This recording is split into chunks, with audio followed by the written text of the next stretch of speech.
When you're evaluating a writer as a founder, how do you know if they're good? A couple things. One is great writing starts from a great brief, which starts from great strategy. Do you have a good example of what a headline that introduces curiosity looks like? I use the word clean copy. We help agencies and in-house marketing teams create clean marketing content. And people are like, what is clean marketing content? And then the next paragraph explains it. You know, you are an expert in service businesses. There's a lot of different pricing models out there: hourly, project-based, retainer, credit systems. Is there a best pricing model for agencies? It's not hourly, I can tell you that. What are the downfalls? The problem with hourly based is...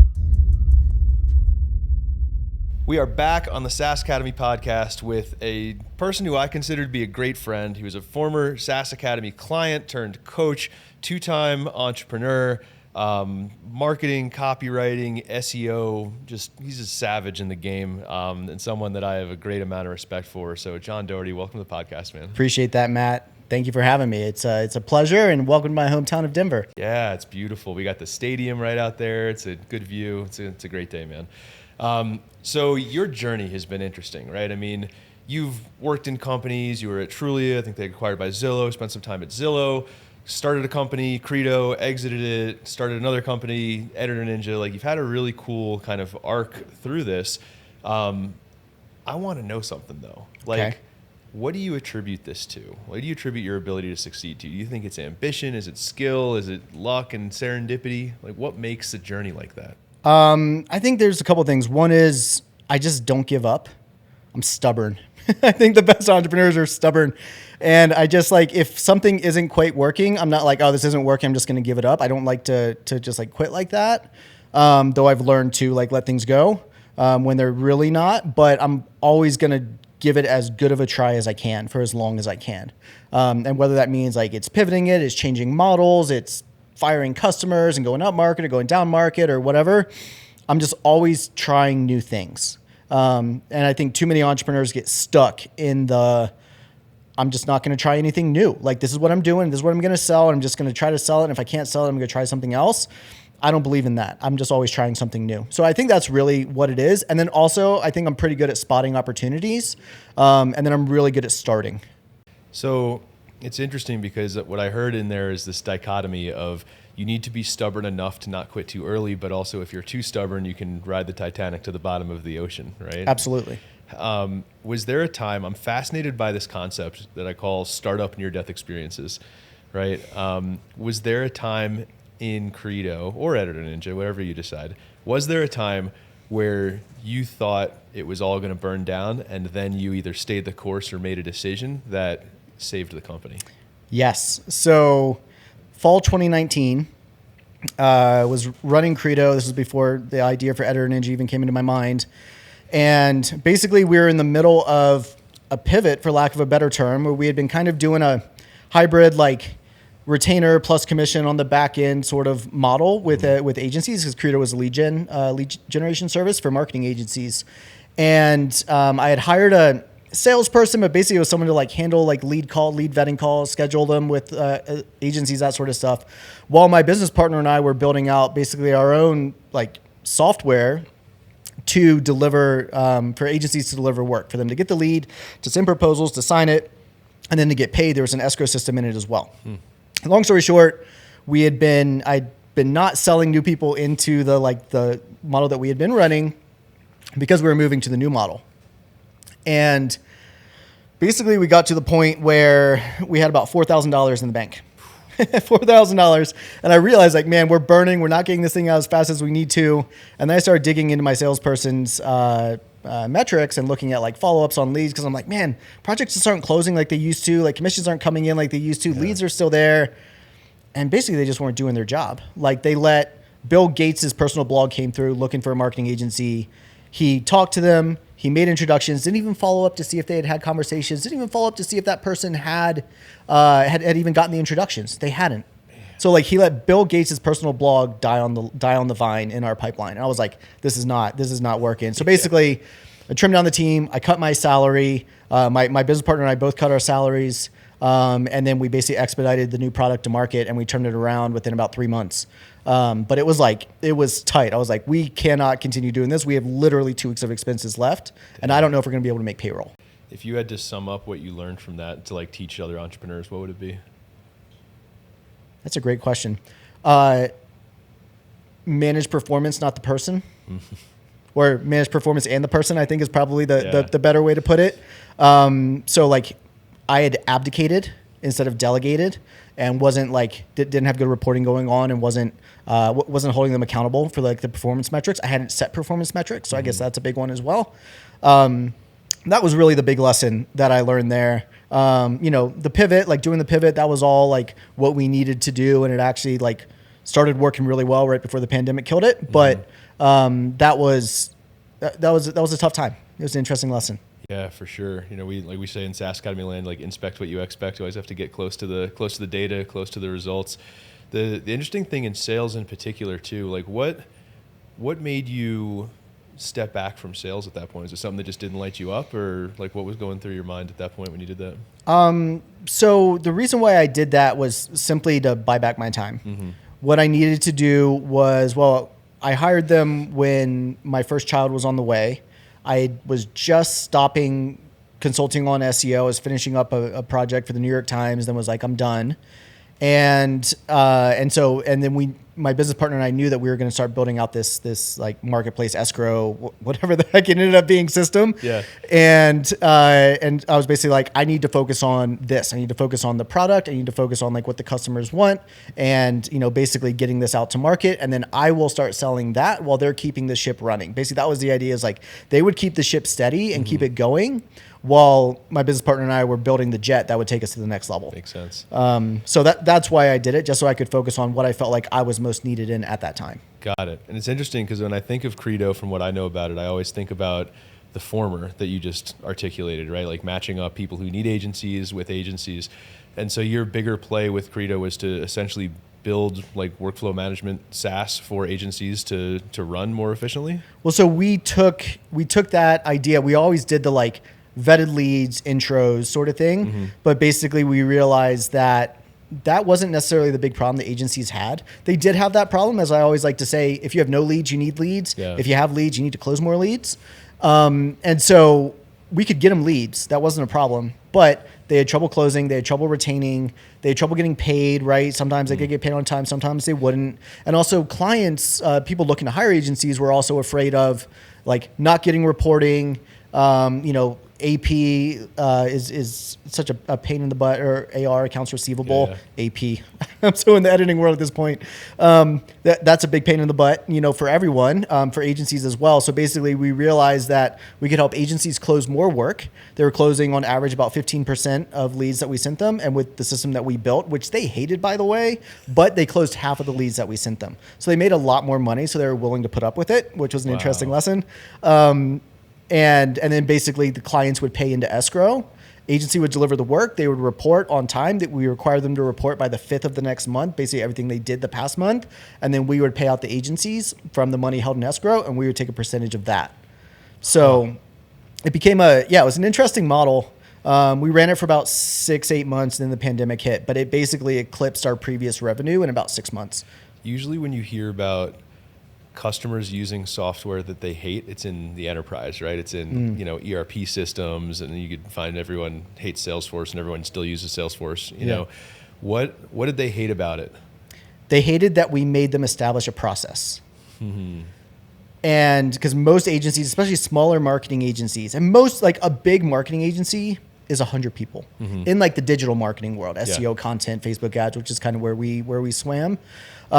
In that ocean, there was that's big. Yeah. So, and they all had their own processes. And it's often the founder still selling, and they don't have a sales background and all this stuff. And basically, we help them go pro with it. And we're like, this is the process that we know works from seeing thousands of leads come through, hundreds of projects being closed. Like, we generated over $250 million of leads for agencies in about 7 years. Yeah. So like, we saw way more projects than any one agency has ever seen. So we could take that and say, this is what we know works. This is a process that we know works. And we bake that into the system. And they just didn't like that they had to work within our system. The proof was in the pudding. Yeah. And I feel like if we had been able to keep doing it for another if we had kept doing it for another 6, 12 months, it would have all like shaken out. But that's why they hated it, just because it was a different process. Plus, we had to build some integrations with like QuickBooks and like that sort of stuff. So they had like 2 different sets of books, and their accountants kind of hated it and that kind of stuff. We were going to get there. But that was the smaller part. It was more we made them work within our process. There's a cool detail that I want to pull out for people listening to this, because I talked to a lot of early stage founders lately, and there's always the ROI conversation with their clients and how do I demonstrate ROI. And for some platforms, it's really easy, especially platforms that take payments, and they can, like my favorite example is Baremetrics. When I was their customer back in the day, we used their accounts receivable recovery tool, and like you could go on the dashboard and it was like, you've paid us 10 grand, we've gotten you 80 grand. I'm like, awesome, take my money, Thank you. Easy. Yeah. It's interesting because what I love about your approach with the escrow solution is that you actually can prove the value. Like you have a true mechanism where it's not a subjective assessment of, is this thing working or not? You can actually show them the data. And I think that's something that a lot of people sleep on. They build a tool that works, but if it doesn't work in the mind of your customer, it's the same as it not working. Totally. So I think it's actually a strong signal that they were pissed off by the thing that you built because it was missing stuff, but they were still so convinced by the data you were putting in front of them that they kept using it. That's right. And we actually had it built in as well, so that when they closed a project, they would then say, hey, I closed this for 6 months, $5,000 a month, right? And then we would sum that up, and we had a whole reporting dashboard. So it's like, you've paid us, X, but you've made Y. Yeah, smart. And that was another thing that differentiated that offering, at least, was because most people selling leads, it's like, what the hell is a lead? Yeah. I don't know if I can swear on this podcast, Sure. but like, what the hell is a lead? It's like, is it fix it in post? Yeah. It was, it's like, is it $500 a month? Is it $50,000 a month? They're both technically leads, but they're dramatically different values. Yep. So we could actually show them. So we did report on that, and basically we had to all right, their budget is this, so therefore this lead is worth X amount, $24,000, $48,000, $72,000, whatever that was. So we could show that we got them X amount of lead value. So it wasn't just leads, but it was pipeline. Yeah. Which most agencies weren't thinking about, and that was actually a big differentiator for us. But then we could also show them the actual ROI that they'd gotten, because we could also show them, we have paid you out X. Yeah. That is real dollars in your bank account. That's cool. It's like you get the aspirational and the real, because you 100%. Can't pay the mortgage on pipeline, but it's still great to show. 100%. Yeah. So this was 2019 into 2020, right? And then, what year did you sell Credo? I exited Credo in September of 2022. Okay. So a couple years later. Yeah. And what, from the founder standpoint, what led up to you exiting Credo? Yeah, so it actually goes back to, as I alluded to, the start of the pandemic. So we'd been running the escrow model for 6-ish months. In February 2020, we held it was somewhere around $250,000 in escrow, and we got 15% of that. So it was growing quick, and that was up from 20,000 in September. So it grew quick. And then the pandemic hit. We lost about 25% of our revenue overnight because everyone just paused with their marketing agencies. I got scared. I made a quick decision, and I like to say that we cut our product in half and we doubled our prices. So basically we stopped doing the escrow thing. And we basically went to a straight retainer plus commission model, but higher price than before. So we kind of went back to a previous model, but we had this better software in place to kind of facilitate all the intros and such. And so that served to spike the revenue short term. We also had the agencies that were in escrow basically buy out those projects. It was pay us 3 months of what we would make, and then it's just yours to take, right? And you're not paying us anything from then on. So we had a month where we did almost 80,000 in revenue, but then the business settled back in around 35 to 40,000 a month and wouldn't grow. No matter what I did, the economics just changed. And so it just wouldn't grow. I spent, 6 figures on Facebook ads and Google ads and consultants and all of this. And I'm a marketing and growth guy. Yeah. And I was like, I can't figure this out. Maybe there's someone out there smarter who can figure it out. No one else could figure it out either. And to be straight up with you, Matt, I burnt out. Yeah. I burnt out hard. It was to the point where a customer was riding my ass about something. We had been having issues delivering for him, and he also wasn't following up with leads and all of that. So it was kind of mutual. And I just laid into him on a call, just went off on him. And my team, literally 10 minutes later, I had a meeting invite in my calendar, my inbox from my team called Catch Up. And I got on, and my account manager was she literally said, she looks me in the face. We were on Zoom, but she looks me in the face. She goes, "John, are you okay?" And I was like, no, Emily, I'm not okay. I was so frustrated and burnt out. And but I didn't even recognize it at the time. We had a customer, our largest customer had been interested in buying it for a few years. And so we got the deal done. But basically I sold it because I was burnt out, but didn't even realize it. But I'd started EditorNinja at the start of 2022. Well, I launched the website in June of 2020, but then it was like a side project. And then in December of 2021, I was like, I need something to reinvigorate me as an entrepreneur and just like start something, build something that I know can get traction, that I know will grow. And then basically over the course of 2022, my time between EditorNinja and Credo, it was like 80% Credo, 20% EditorNinja in January. And by the time we sold in September, it was like 50-50, 60-40 EditorNinja Credo. And I knew that was what I wanted to move on to next. And I needed that to know what I was moving on to next. When we think about burnout, this is, I think, pretty common with entrepreneurs, right? Is we're really bad at self-regulating the amount of work that we do and the amount of emotion that we put into it until we develop that skill. Obviously, it was a challenging time in the world. It was a challenging time in your industry. But like, what are the tools that you have now from a how you manage John Doherty standpoint, not necessarily a business thing, that you would employ to try not to hit that point of burnout? Yeah, it's a great question. And I've seen a lot more people talking about this, about burnout, which I really respect and I really like. Sometimes people will say like, oh, I'm burned out, I'm going to take a vacation. Vacation's not going to fix true burnout. Yeah. Like September 22, I sold it. It was probably, and now we're in June of 24. So like close to 2 years later, it was probably around February of this year, about 4 months ago, that I was like, I think I'm finally back to who John is. It took a long, long time. And so kind of the things I've put into place, a couple of them. One is I've just divorced my emotions and my self-worth from how the business does. Credo was so personal to me because I got laid off and I started working on it the next day, right? Back in 2015. And I was selling leads to my friends who ran marketing agencies. Like, it was in the space that I established my career and that I was well known internationally in. It was so personal. And I had to get away from that. With EditorNinja, it's interesting because I'm not an editor. I'm a writer. So I'm a decent like developmental editor, like structure and argument and that sort of stuff. But like when it comes to like copy editing, I like to joke like MLA, APA, WTF. Like, I don't know. Like I do a little bit now because I've been running the business for long enough, but like I couldn't jump in and like, tell you if this is like written in Chicago or MLA. I just don't know. So by default, I've been like out of the delivery a lot more. Like I'm building the systems.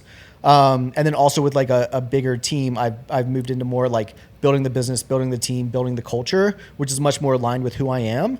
And so getting back to what I was saying about what people are finally talking about with burnout is it's not working too hard that burns you out. It's working too hard on something that's not aligned with your values or with what it is that you care about. Amen. So with Credo, it wouldn't grow. And I'm a growth guy. And I mean, it hurt me personally that I couldn't figure it out. Yeah, it was a complete like misalignment there. And I kept at it for too long because I'm stubborn, like I said. Yeah. And got to the point where I was like, I have to be rid of this thing. And so was fortunate enough to be able to do that. Yeah, we go hard on the emotions as entrepreneurs, man, and especially, I find it's anecdotal, but I feel like especially first-time founders, it's always freaking personal. Yeah. Right? We always, if the business is good, I'm good. If the business is valuable, I'm valuable. If the business is shit, I'm shit. Totally. Right? I was like that. It sounds like you were like that with Credo. A lot of people I talk to were like that. And I think there's value there is some value in that though, because it also tells you what gets you out of bed in the morning. Like for example, I love selling. I love sales. So like when we're closing new deals, I have a great day. I have an awesome day. Like new customers are coming on, man, I have a great day. If they're churning, it hurts. And so like but that also tells me I really care about building a valuable service that people want to keep buying for a long time. Yeah. So like there's always a positive to the negative there, but when you let it start affecting you personally, you can't get your brain off of it, that kind of thing. It's really problematic. So meditation really helped out, has really helped out. Over the last year and a half, I've done a ton of like deep work with a couple of like different mentors. Philip McKernan, who we talked about at breakfast, went to his Brave Soul in Ireland last June. His and castle's amazing, and dude, it just like, yeah. So I've just done a lot of like deep work and dealing with a lot of like childhood trauma, which has really like opened me up as a person. And I'm a much healthier person and a much better entrepreneur and boss because of it. Yeah, I love it, man. It's fascinating that like how tightly coupled our mental and emotional health as entrepreneurs is with not just the success of the business, but also how well we can advocate for our teams and the culture we build. I mean, it's everywhere. 100%. Yeah. Before we move on from your entrepreneurial journey, I wanted to ask you this: was Credo? I'm gonna ask it differently. What was the first dollar you made on the internet? First dollar I made on the internet. It wasn't Credo. It was actually SEO consulting. So and it's actually a funny like kind of full circle moment. So I had a client at the agency I worked for in New York, who one of the co-founders, his parents were real estate agents in Marin County, just north of the Bay Area, just north of San Francisco, and they needed some SEO help. So I charged them $50 an hour, got them ranking #1 for Marin real estate. Worked with them for I don't know, 6, 8, 12 months, something like that. And then I went to work for Zillow and outranked them again. But that was the first like really like professional dollars. I may have made some like before that, but like, I wasn't slinging like info products at 16 years old or something like that. Yeah. But, I was also 16 in 2000 and there weren't the tools, then, but, yep. But I had started blogging at that point. Like I started blogging like 1999, 2000. So, that was like my start of like building an audience and then ultimately becoming a marketer and, building businesses as like an audience focused like entrepreneur. Yeah, I love it. I think the arc is super common, right? Where it's you start out selling the service in the area of the expertise that eventually you go on to create the business around. That's right. Well, when I was consulting and then I realized that I had gotten like raises at the agency. I was running the agency's office and didn't need the money. And I was spending a couple weekends a month in my apartment in Brooklyn. I was single, 28 in Brooklyn, and basically in my apartment by myself, a couple weekends a month doing work for clients that I liked, but I didn't need the money. Yeah. And so Credo came out of me stopping doing that. And also 3 weeks after I stopped consulting, I met my wife. That's awesome. So I actually had time to hang out with her, which was great. So you guys met in Brooklyn? We met in Brooklyn. That's awesome. And then we moved to San Francisco. That's cool. Yeah. I met my wife in the Bronx, man. Perfect. World. Go to New York if you want to meet your wife. That's what I'm taking from this. That's what I learned. I love it. All right, so we're going to switch gears and talk about writing. This is something that I'm excited about. I love to write. I don't know if I am a good writer or not necessarily, but I know that makes me feel good. And I love to try to get my thoughts out there. And I'm always trying to sharpen the axe. So what our team did is opened up ChatGPT and basically said, hey, teach me the top 5 things I need to know to be a better writer. And I think in the tech world, we're all using ChatGPT. There's a lot of what I would consider to be mediocre word salad out there. Just looked in some LinkedIn comments. So much. And so much. Yeah. But I think that there's probably something decent buried in there that you just need to find. So what I'm going to do is I'm going to take the top 5 things that ChatGPT said we would need to focus on. I just want to like riff on them with you one by one. So first thing, it said, focus on benefits, not features. Don't just list what your product does, talk about how it helps the customer. We've probably heard that before. What comes up for you when you think about features versus benefits? It's incomplete because you also need to talk about use cases and who it's for.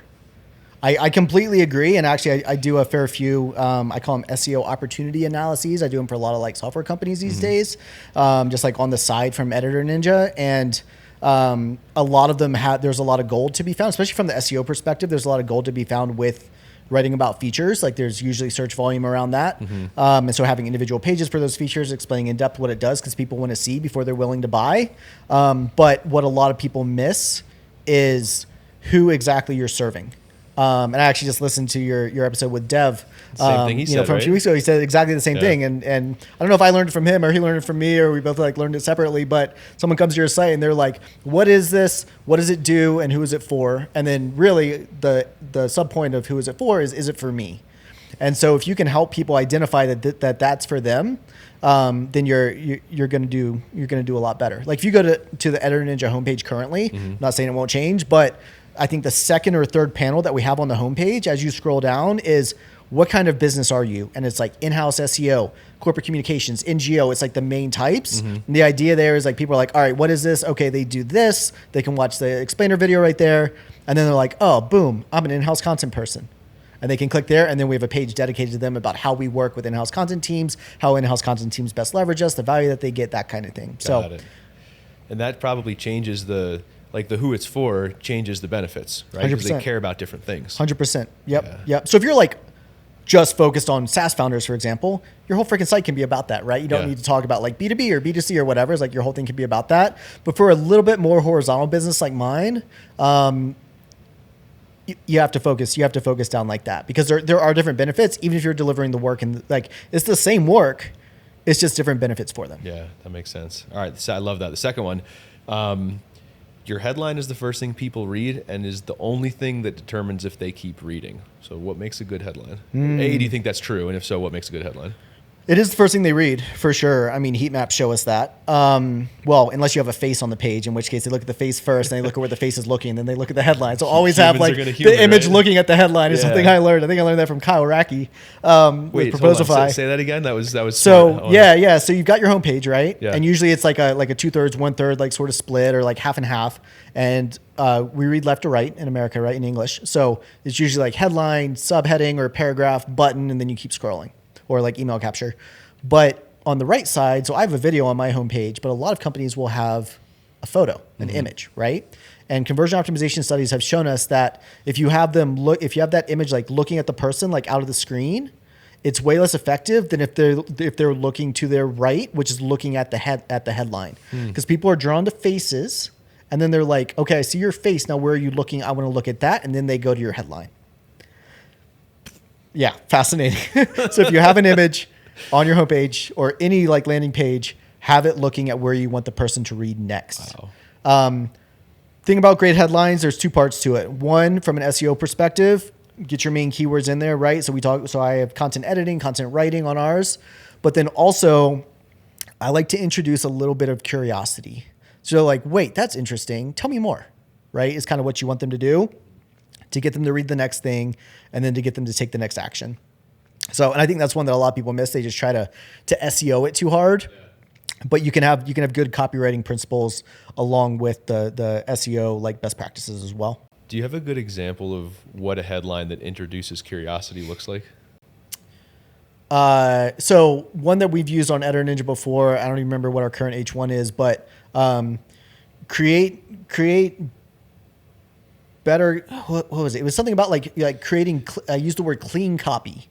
Create, like we help, agencies and in-house marketing teams create clean marketing content. And people are like, what is clean marketing content? And then the next paragraph explains it. Got it. So it's introducing a slightly new term that they might not be familiar with, but they're like, I like clean. I don't want dirty. I want clean. Yeah. So and then they keep on reading down. So the job of the headline isn't to tell the whole story; it's to get them to read the whole story. Well, it's to introduce it. It's kind of like the lead into like a blog post or something like that. Like if you tell a story at the start of a blog post, then they're going to want to keep on reading, or have an anecdote or something like that. So it's a similar sort of like psychology. Obviously, you're not like telling the full story, but it's like it's enough to like they understand it, but they're also curious. Yeah, and that, so point 3 from our Chat GPT writing coach is actually very closely related to what you just said, and it says, tell stories, paint pictures. Humans are wired to respond to stories, so like lean into vivid details, metaphors, and examples. Yep, I think you can go overboard, but like if you don't have those and your writing isn't nearly as strong, it's not nearly as persuasive. The same psychology applies to like testimonials and case studies and that sort of stuff. So you show faces, you tell stories, you talk about the kinds of projects you've done, or how your software helped so and so do X and grow their business by Y, and sell it for a life-changing amount of money. People are going to respond to that. Yeah. All right, so the next one that it told us, it said, and I don't know that I understand this one, so I want your point of view. It says, write in a conversational style. Right, I understand that part, I'm not an idiot. But write in a conversational style, use you language instead of we language, right? Like you would talk to a friend. Like, is that good advice? Sometimes. I think it kind of depends on the business. So if it's like an insurance company or something like that, you probably want to be more authoritative in your content. If it's more like, a more like B2C company, I think that's great advice. But really it comes down to like the type of content and like the level of content that it is. So if it's sales copy, no. But if it's like educational content and you're like teaching someone, you should blah, blah, blah, then it can be really good advice. The one thing to think about there is, when it comes to calls to action and buttons and that sort of stuff, you don't write it as if you should get started. The person who's looking at it, look at it from their point of view. And it's, I want to get started. I want to find an editor. I want to improve my cash flow. Like make that the call to action. Got it. So our fifth question is about call to action, but you already hit it. What ChatGPT said about call to action was tell them exactly what action it takes. So like say things that are clear, like buy now or sign up today. But that seems a little counter to what you're saying. Are you saying that the CTA should be more outcome driven? It's actually the same thing. It's just like, okay. what do they want to do next? I want to improve cash flow. I think for like, if it is like a checkout button, like buy now, that kind of thing. So we actually use on EditorNinja, I actually use Get Started, which it's always debated and like test it for your own site. But what I have found is with EditorNinja, we get people coming who are looking for editing. We also get people coming who are looking to get hired as an editor. So Get Started is like, all right, take me where I want to go. And then I don't think I do it right now, but I'm thinking about changing it back. Take them to a form where it's like, what are you looking for? I want to get my content edited. Okay, cool. How much do you have? And then boom, drop them to a demo. Or I want to apply as an editor, and it drops them to like the application page. Got it. So once again, it comes down to that like curiosity and like kind of helping people if they're like, oh, I'm stuck. I don't know. Oh, Get Started. That sounds good. So did the machine give us good advice? Did we get good advice from ChatGPT? I don't think it's terrible advice. All right. Heard I worse, think right? it needs some nuance, but it's a good start. Yeah. Cool. Awesome. So you run EditorNinja, where it's basically copy editing as a service. I want to start high level on this because it's a question that I had. When does somebody need an editor versus when should they just hire a writer to run the whole play? When you're scaling. When you're scaling, you need more editing muscle. You need more editing muscle, exactly. Yeah, and once you really have traction, and it really, so editing really, it's important for a few reasons. One is it helps writers get better. So, writers need coaching. We all need coaching in whatever thing we're doing. And so a good editor is going to help a writer improve. And so I actually tell people, if you're working with freelance writers, it's also good to have someone editing, whether it's you internally, if you can do that and you want to give them like feedback on it, or someone external, because the more training basically you can give your writers, the better content they're going to give you out of the box. And then eventually they're not going to need as much editing. Which is like kind of works us out of a job, but like that's okay because they're getting better work. And ultimately the goal, the 30,000 foot view is like the big vision is get better content out on the internet. Yeah. So, but obviously you have to start with writing before you can hire editing. We actually introduced writing about 6 weeks ago because we saw we would lose customers when people lost their freelancers quit or got sick or they fired them or whatever. So, we're like, you know what, screw it. We'll just offer to create the content for you. But it definitely starts with writing, but any writer needs editing as well. I think most of the people that listen to this podcast either have hired writers, have tried to be writers, or will need to do one of those two things in the near future. So what I want to know, when you're evaluating a writer, and you're not a writer, so like when you're evaluating a writer as a founder, how do you know if they're good? A couple things. One is great writing starts from a great brief, which starts from great strategy. So know what you want created first. Know where you're going. Is it a lot of blog posts? Is it like case studies, like that kind of thing? Different writers are better for different types of content. So first understand kind of the type of content that you need to create.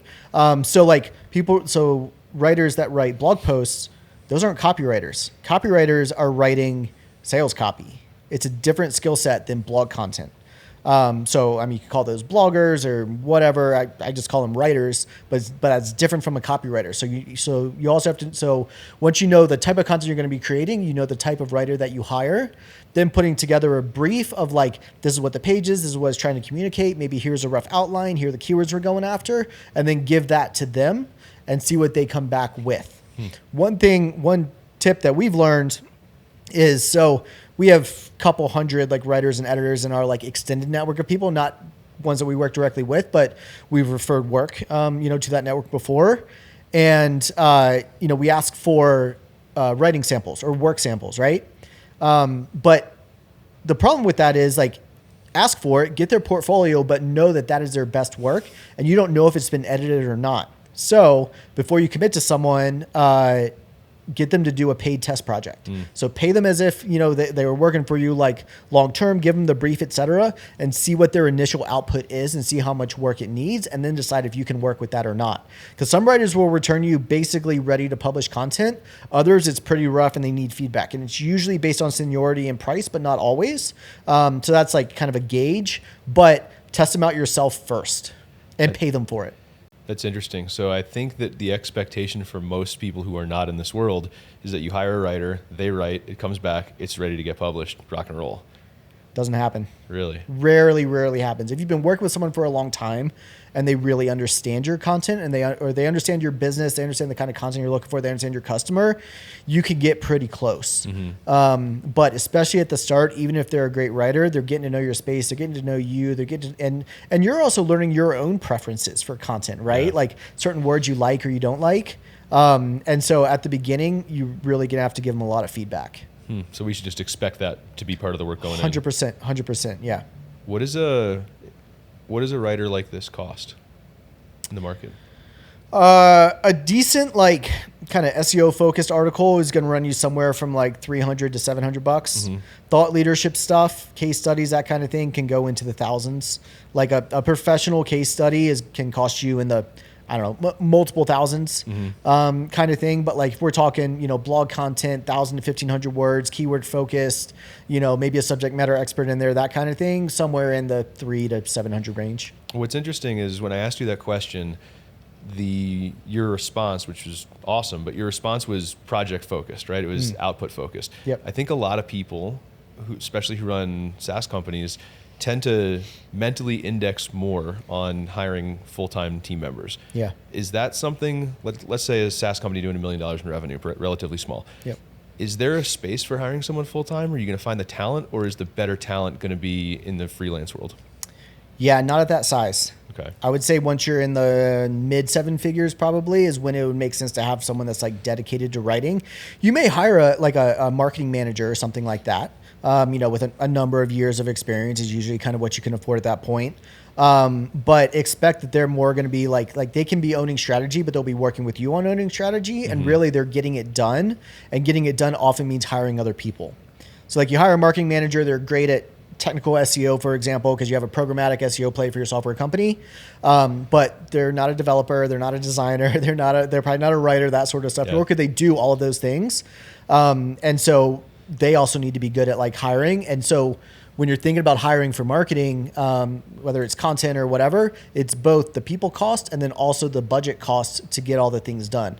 So the mistake a lot of founders make is that they will hire a marketing manager and just expect them to do everything, and they don't have any other budget for anything else. But actually, like, I would prefer to hire, so say a marketing manager is going to cost you $60,000 a year, $5,000 a month, right?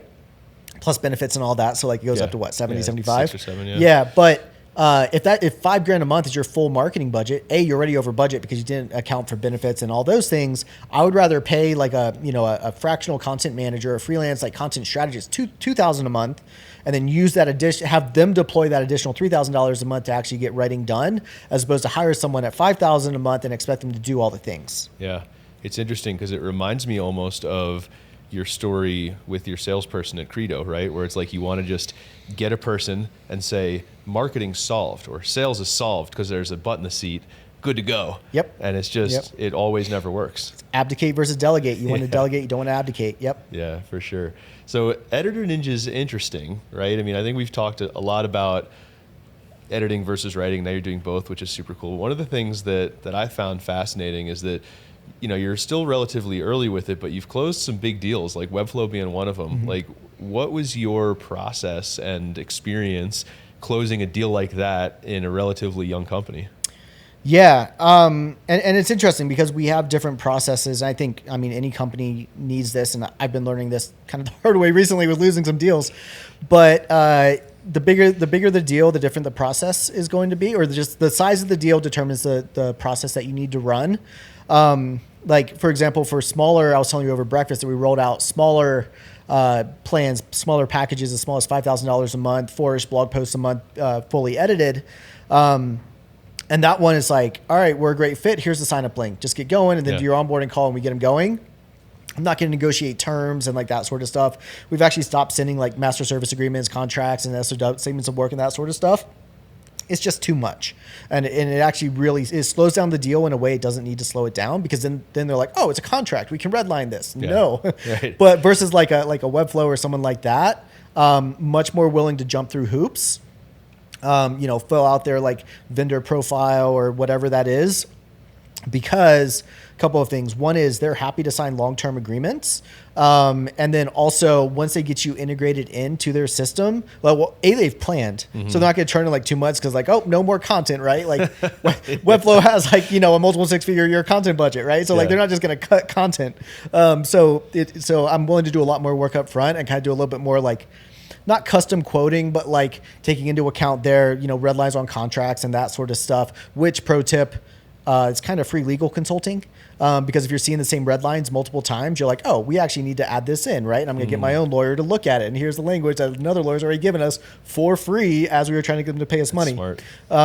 But yeah, so it's a different sales process. But that one was actually pretty quick. Yeah. That one was like, I remember starting it in like January or so of 2023. I remember sitting in my hot tub up in the mountains, like on my phone, filling out a vendor profile. It was like on like a Friday night with a glass of whiskey beside me. It's not a bad day. And then, no, not bad at all. And then they closed in like March or April. So yeah, but like basically it's like I'm willing to do more work up front for those longer deals, but also get the longer deal, right? They're happy to sign a 6, 12 months. And also one more pro tip for you. Big companies like that, they have rules around like their procurement has rules. And so if you offer them a discount, they are obligated to take the discount. So they'll sign a 12-month like agreement if you give them a 2.5%, 5% like discount if they pay up front. And they will do that, and then you get to front load that cash. Nice. That is interesting. So reading it back, more work up front, got to jump through the lawyer stuff, got to go back and forth on contracts, all that stuff. And I think if you sell to SMBs, it's going to feel excruciatingly slow and painful compared to someone coming through and mashing the buy now button and filling out the credit card form. Totally. But you go through that and you're saying that you can leverage a small discount to ideally get longer terms and front load cash collected, which is super cool. Their switching cost is probably higher because you're going to be fully integrated into their whole machine, and they're less likely to have massive strategic pivots. So if you lose the deal, it's probably on you, 100%, most likely. 100%. So it's more durable revenue. That's right. That's right. And also to your question of like, as a small, like fairly early on company, I've spent 15 years building my name in the space. Yeah. So a lot of it early on, especially like, I always tell, especially first-time founders, like start a business in the space that you've been in, that you actually know some people in, because your reputation and your name is going to carry you through those first like tough years until you actually find like market fit and figure out your marketing engine and all of that. Yeah, and that's still like, that still helps you. Like I was doom scrolling Twitter the other day when I couldn't sleep, and I saw someone singing your praises about how awesome an SEO audit that you had done for them, how much it helped them. It's still 15 years in the game. Like people are still talking about you, which is super cool. I love it. So, what makes a great funnel? With like enterprise or SMB, I think maybe we focus on the smaller clients because I think that's likely what's going to help more people who are listening to this. But, within that context, what makes a great funnel? It all comes down to who you're selling to. For like, I think about like ClickFunnels and like businesses like that, right? And it's like, here's this squeeze page and here's this upsell page and like that sort of stuff. You try to take that and you apply it to like a director or VP level, and it's just not going to work. So really you need to start with who the customer is, who the ultimate buyer is, and then build the buying process. That's what a funnel is. It's a buying process. Build the buying process that they want and that they go for. So like a content manager or a founder or someone like that, they're going to want smaller deal size, shorter terms, paid month to month, put down a credit card, check out without talking to somebody. That's what they want. Versus like, a director of content, like we basically go for like director plus is our best.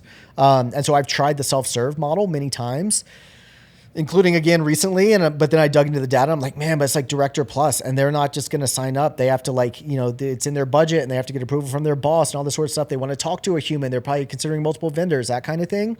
So for me, a good funnel is simply, it's built for the type of person that you're trying to convert. So if they want a demo and they're, I think about it as like a founder or like an individual contributor. They're in maker mode, right? And they just want to get it done. They want to sign up. They want to plug it in. They want to, authenticate their sign in and like just get dropped into your software and just go. Great. Like if that's who your audience is, let them do that. Don't put the friction there. But like a director, someone like that, even like a senior manager, their job is meetings. They are not allergic to meetings, right? They actually like meetings because they realize that like a good meeting gets way more done than like clicking around trying to figure it out yourself. So they're happy to hop on a 15, 20-minute call to get their questions answered and to learn a bit more versus like an individual contributor or a super busy founder, like especially like a software, like a development focused founder isn't going to want to do that. When you decided to stop doing trials and start doing demos, what was the data you were seeing that showed you that selling through a sales call was the right move? Couple things. One is I went and I did a deep dive on who our best customers are and basically identified as like it's founders, but they're of like a certain like budget level, that sort of stuff. So they have a team. It's not like a solo founder because they churn quickly actually for us. So I looked at that and just like I've been keeping good data on like leads and title and whether they closed or not, whether they churned or not, and why they didn't sign or why they did sign. So I had all of that data. I just needed to go and analyze it. But when it comes to like rolling out a change like this, I'm a big fan of you have to have kind of milestones along the way, at which point you say like, this is a go or this is not a go. I don't know if you're familiar with Annie Duke, Thinking in Bets. We just wrote a book called Quit. So I attended a live session with her through MMT, Mastermind Talks, recently. And she was talking about how like, basically the book Quit is all about making good decisions. And so, first of all, you want to avoid resulting and saying like, I didn't get the result that I wanted, therefore it was a bad decision. Because you can make a great decision and still get unlucky and have a bad result, right? I'm re-listening to her book, Thinking in Bets, right now on Audible as well. So this is pretty top of mind as I'm making these changes, right? But she talked about in that session that I attended, basically like you make a decision, say we're going in this direction, but instead of like, resulting and saying like, only if we get this result, was it a good decision? You have milestones along the way to say like, this is working. So for me, for example, I went back and, I rolled out like a more self-serve process, which I'm going to keep. I'm just going to deprioritize it and just go back to the primary call to action being schedule a call as opposed to sign up now. Be like, schedule a call or sign up now. Right now it's sign up now or schedule a call. So I'm going to flip that. But I also basically streamlined the pages on our site and made it clear like, all right, I need editing, I need writing, I need like to update old content. So I basically have those like 3 main pages. And then my analytics, I looked at, okay, is traffic and our views shifting to these pages where I want them? If yes, keep going. If no, fix it. And then are people clicking like the buy now button? Great. If not, fix it. So on and so forth. And so basically I've been running it for long enough now. I've had enough views on those pages. I've had enough clicks on the buttons and no one's submitting it. It's not working. And I've tried a bunch of different things and it's just not working. What's your threshold when you run a test like that on a marketing website? Like, is there a certain amount of traffic or a certain amount of clicks you need to have in order to trust the data? A true like conversion optimizer is going to tell you need a lot more traffic than I do it on. For me, it's basically like, I kind of go off, I look at like conversion rate. So say like, if our conversion rate is 2%, right? Like views to signups. So if you get 100 views, you're going to get 2 signups. I'm going to let it run for, basically I'm going to add 100. I'm going to look and be like, did we get 2 signups? So is it like steady? Did we get more than that? Did we get less than that? Right.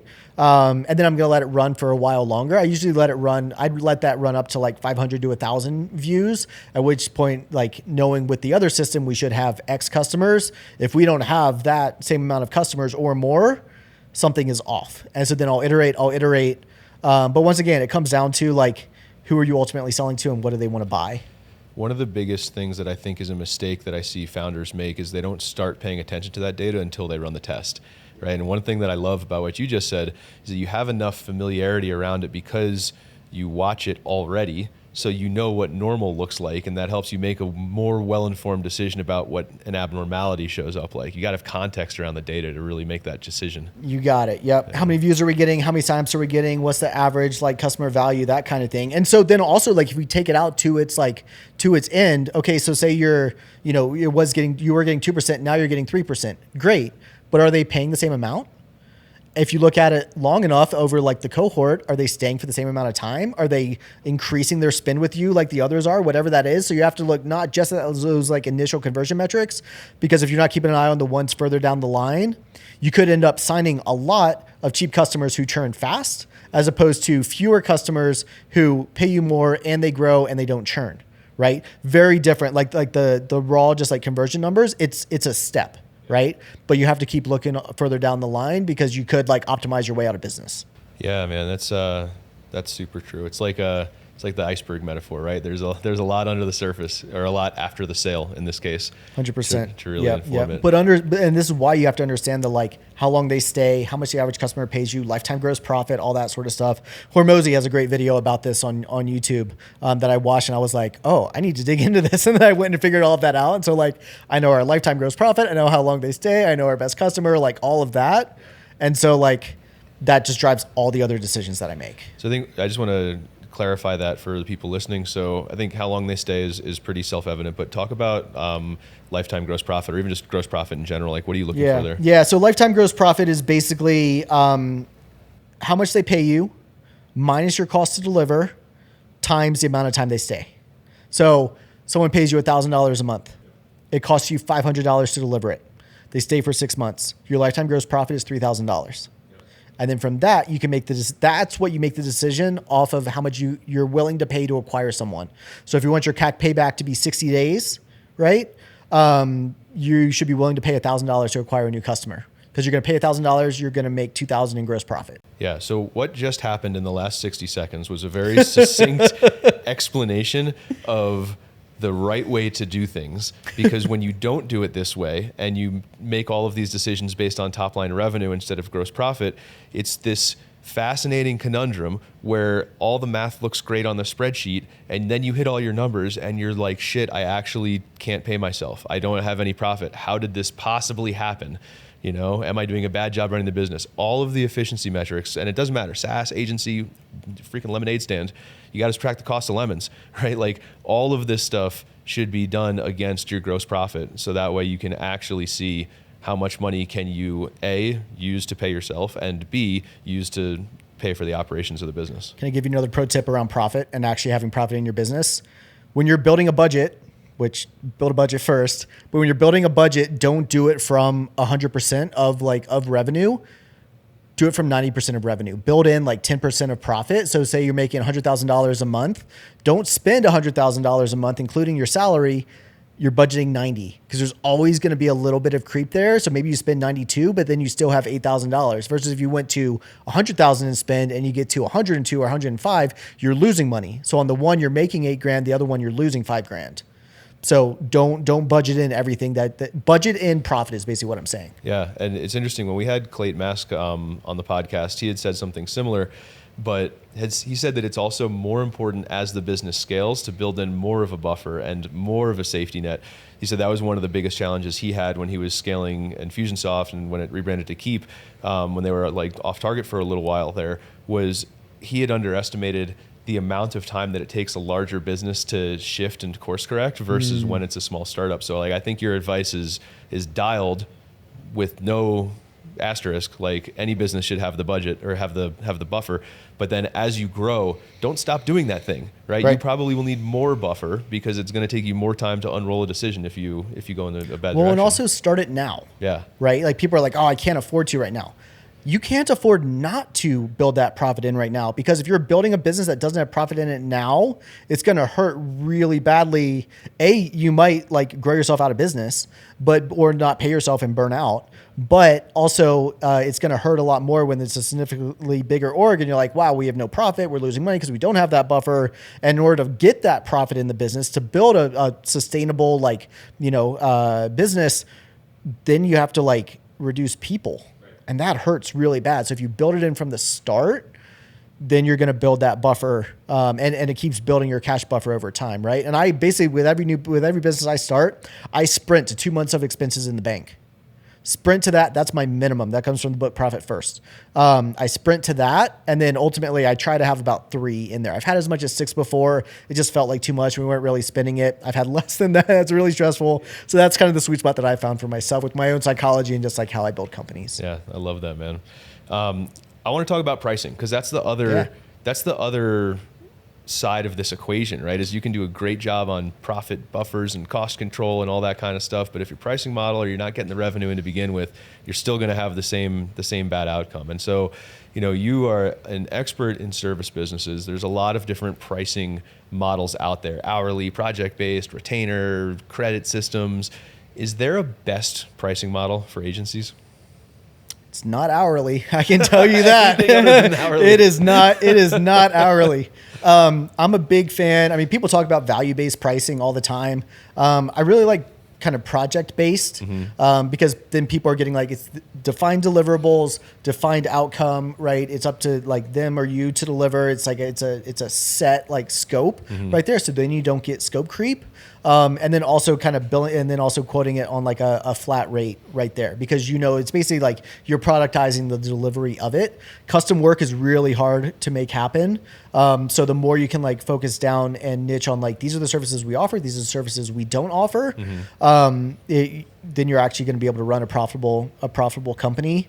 Yeah, I mean that's how I prefer to do it. I do like the recurring. The great thing about recurring is that the money's coming in every month. Yeah. The bad thing about recurring is that you have to keep delivering the value every month. So, and you have to keep messaging the value that you're bringing them, and you have to be communicating that value and all of that. So, yeah, the nirvana, just like in SaaS and agencies, it is recurring revenue, but you have to build your systems around that to be delivering that value month in, month out. Yeah. What are the biggest pricing mistakes that you see agency owners make? Billing hourly after the work is completed on net 30 to 60 terms. Okay, break all that down. Think about it. You start work on January 1st, right? You're billing $150 an hour and you do 100 hours for them. 15 grand, great. I just made $15,000. And then you bill them on February 1st and then you get paid on March 15th. That's 75 days of salaries and expenses and ad spend sometimes if agencies do that. By the way, if you're an agency and you're running ads for clients, put it on their credit card, not on yours. Especially because if you get stiff, the points are attractive, but if you get stiff, that's really going to hurt. Yeah. But that delay to actual cash in the bank, it looks great on paper, but if you're not actually getting that until March 15th, that's a really stressful business to run. You have to have a big cash buffer line of credit there. So it's just a terrible, stressful model. So I get payment up front, right? This is what we're doing. This is what we're going to do for you. This is how much it's going to cost, and once the first invoice is paid, then we start work. I do flex on that a little bit for bigger projects, but I always try to get some percentage up front. Yeah. And honestly, what I try to do is I get enough up front that it covers my costs until I get the next installment paid. Interesting.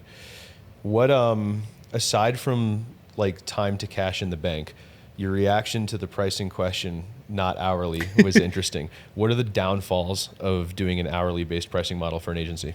The problem with hourly based is two things. Well, really the big thing is for both sides, your incentives are misaligned. So the customer, right, the client, like a SaaS company hiring an agency, the SaaS company is incentivized to have them work as few hours as possible. You're not going to get the best result from that. Yeah. The agency is incentivized to work as many hours as possible, but not necessarily to be efficient.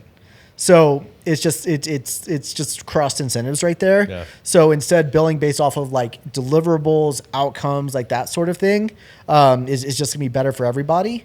The other thing I'll say is from the freelancer, the agency side, if you're billing hourly and you're really good at what you do and you're really efficient at what you do, you're costing yourself money. Yeah. You're leaving money on the table and you're basically being penalized for being really good, when actually you should be getting paid more for being really good, which is why you sell results in outcomes or deliverables, not time. I love that. The other interesting question that I think a lot of people have is they try to figure out what's the right price point. And I think that's an impossible question to answer, especially on a podcast without a specific example. So I can give you a specific example though, but keep going. Well, I think what would probably be more helpful for people watching this is, how do you know if you're undercharging or overcharging? What are the signs that are going to tell you that your pricing's wrong? Yeah. So everyone starts with too low of pricing. It's just a rule. Everyone starts selling cheap because you're afraid people aren't going to buy, and you're learning, and you're not confident in the value you bring and all of that, which fine, great, keep going. And then over time, keep raising your prices. When I was running Credo and was coaching a lot of agency owners, basically I told them an unlock for a lot of them was your new prospects, the person you're quoting today doesn't know what you quoted the last person for the same work. You can increase your prices by 10%, especially if it's like custom work and that sort of stuff. You don't have public facing pricing. You can do that. You can also, if you have public facing pricing, then you just update it, right? Yeah. Don't raise prices on your existing people, but just start selling at the new price. And it's not, oh, we're trying out this pricing. It's no, this is the new price. And that's an important shift to make. You're just selling it at that.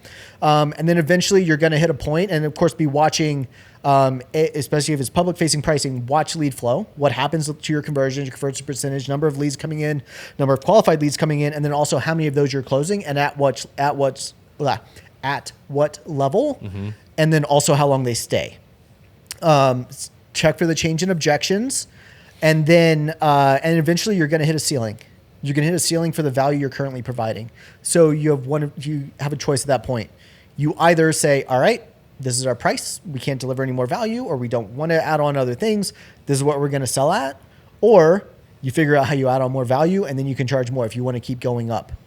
I've learned an important lesson recently with pricing, where our pricing was like, it was $4.99 a month for 20,000 words a month, something like that. And people were signing up, no problem. They were also churning because they were smaller and all that, right? Bigger ones churn a lot less than smaller ones, as we already discussed. But I basically started bumping up that pricing. I got as high as $700 a month for the same amount of editing done. And we saw leads drop. We saw conversions drop. People stayed longer, but that didn't offset the drop in new customers. And then also, just churn, like accounting for churn of customers, we weren't replacing revenue nearly as fast. So I've actually learned I have a lever to play with pricing. If we need to get more customers in, we've had more churn or something like that, I can reduce the price, right? And get more people in, and it's still profitable there. It's not as profitable, but it's more profitable there. And so we can get more revenue in. But then if we're having capacity issues or delivery issues or something like that, I can crank the price back up, and I know that leads are going to drop and we're not going to close as many. So pricing can actually become a lever for you based off of your ability to deliver. If you know that you have a ton of big bugs in the product right now, jack your price up. It's completely counterintuitive, but jack the price up so you get fewer people, so that then you have the time to fix it and you're not going to churn out as many people. And the people jack the price up and lower your marketing budget, fix it, and then reverse that. Man, and the people that you get coming in are likely to be your most qualified, probably in that top 10% who would have already bought no matter what, and probably more likely to deal with your bullshit that you haven't fixed in the product yet. 100%. 100%. So you're using pricing essentially as a funnel filter to dial lead flow up and down. Yeah. We always think about funnel filters as like, how many people do you have, or what's your budget, or something like that, which are legit like funnel filters. I use them too. And of course, like finding the right ones is its own challenge, but you can use price for that as well. It's the only funnel filter that doesn't cost you money. 100%. 100%. Yeah. Damn. Yeah. That's wild. I mean, think about like enterprise customers, right? There's a reason their minimum project starts at $100,000 because they don't want someone that wants to spend $5,000, right? Like it is the ultimate funnel filter, and you can use it to dial up and down volume. You need more leads. You have new salespeople coming on. You need more leads to get them trained up. Lower your price. You can't handle all the volume that's coming in. You can't hire good salespeople. Put it back up. They don't know. That's a mic drop moment right there, John. That's good. I want to wrap with this. Obviously, most people who watch this podcast are SaaS founders or listen to it.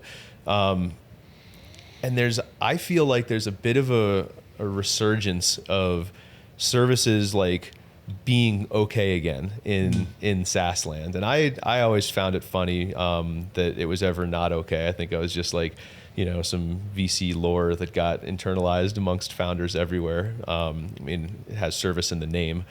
But when you talk to SaaS founders who want to start doing services, and I'm not talking about like setup fees, I'm talking about like having real long-term professional services that help their customers win. what pricing advice and packaging advice would you give them? Like, how do you set this up in a way that works and doesn't put your software revenue at risk? Yeah. So there's a couple of things. One is, we were talking about this at breakfast too, is I see too many SaaS founders basically viewing it as a loss leader, when actually I think you need to view it as a profit center. You're not going to deliver the best value that you can if you're not making money, right? Yeah. And if you're like, man, if we like sell more people into this, we're just going to lose more money. You're never going to sell it. You're never going to make it a success. And then the other thing I see people doing is they use it to try to save contracts instead of increasing the size of already successful contracts. So don't introduce it because people are churning or something like that. Introduce it because it's going to make your best customers more successful. When you put your software revenue at risk, when you start using services that are low price, that aren't getting them the value, software founders will introduce it in order to try to save accounts. Yeah. But then they're not charging enough because those accounts they're unhappy. They're probably your smallest accounts, that sort of stuff. And so you actually just end up like billing yourself into a hole as opposed to making your more successful ones even more successful. And so what this means is you don't even offer the services you don't offer it to everyone. You only offer it to the ones that you know are already successful, that already like you, and that want you to take them to the next level. That's interesting. So they basically have to qualify for it. Yeah, that's really interesting. So you're saying that like implementation, obviously separate conversation, right? You might need to do some services in order to get somebody to their value point in the software. Sure. But you're saying all of the like parallel revenue stream type services that in your opinion, the user has to be nailing it on the software. They have to be a happy customer that has certain qualifiers. And at that point, you offer it as like a boutique, higher priced offering, not like a budget thing to go save money on your Facebook You ads. got it. Yeah. And I think the difference to watch for when people are asking you for it is it's a what else can you do for me question, not a, hey, can you actually do this other thing for me? Yeah. Like you have this graphic design software, but I just want you to do it for me. Can you just do that? Right. That's very different from like we love your software, but we can't hire like developers fast enough. And so like, can you just have a designer like come in and, and build these like assets out for us? Like that sort of thing. It's an accelerant, not a like completely different business. So it should always be tied back to the software revenue. To the thing that you're exactly. Yeah, exactly. That makes sense. I love it. Man, I think that's a great place to leave it. I'm picturing myself listening to this podcast. I'd probably have 5 pages of notes right now. There's some really great like nuanced tips that you dropped, man. And I just appreciate it, man. I feel like we got like a master class on agency operations and pricing and the whole 9 yards here in 90 minutes. So John, man, thanks so much. Where do people go to find more John? Yeah, thanks for having me. So my company website is EditorNinja.com. And then, man, best place to find me. I used to say Twitter, which apparently goes by a different name now. But I'm on there, Doherty JF, DOHERTY JF. I'm basically Doherty JF everywhere, except for LinkedIn, which is the other best place to find me. Cool. I've got a red background in my profile photo, and I've actually been doubling down on that, and it's been pretty cool. So that's cool. We'll link all your profiles in the show notes and stuff. That's the spot. Awesome. John Doherty. Thank you, man. Thanks, Matt. See ya.